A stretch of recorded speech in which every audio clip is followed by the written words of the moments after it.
Hello les flyers! Savez-vous que cette poignée de terre contient bien plus d'êtres vivants que d'êtres humains sur l'ensemble de notre planète?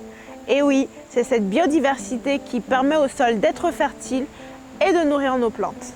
La semaine dernière, nous avons parlé des différentes caractéristiques du sol, comme le type et la texture. Alors cette semaine, j'aimerais aborder avec vous un sujet tout aussi important. Alors bienvenue dans la Minute Agro, je suis Christine et aujourd'hui nous allons parler de comment le sol nourrit la plante.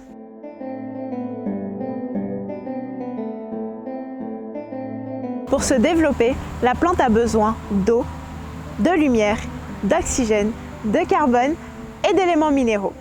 En effet, le sol nourrit la plante grâce à deux sources principales de nutriments, l'argile et l'humus. Comme expliqué dans l'épisode précédent, l'argile contient la partie minérale et l'humus contient la partie organique. La plante absorbe tous les éléments nutritifs contenus dans l'argile grâce aux poils absorbants de ses racines. Et celles-ci peuvent se développer facilement grâce aux vers de terre et aux petits êtres vivants contenus dans le sol. Les vers de terre, petits animaux pas très souvent appréciés, ont un rôle crucial dans l'alimentation de la plante. En se déplaçant, ils créent des galeries souterraines, ce qui aère le sol et permet aux racines de s'y ancrer plus facilement.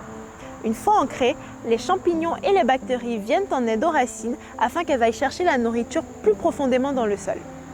Alors pour résumer, le choix d'une culture doit se faire tout d'abord par la zone géographique, car celle-ci donnera des informations sur le sol, sa texture et son type. Aussi, il faut savoir que les caractéristiques d'un sol dépendent entièrement du climat, sujet que nous allons aborder dans notre prochain épisode. N'oubliez pas que notre blog est disponible chaque semaine pour approfondir ces sujets et que notre équipe d'ingénieurs agronomes est toujours à votre disposition pour répondre à toutes vos questions et vous accompagner dans tous vos projets. Merci de nous avoir écoutés. On se retrouve la semaine prochaine pour parler pluviométrie et climat. À mercredi prochain les flyers!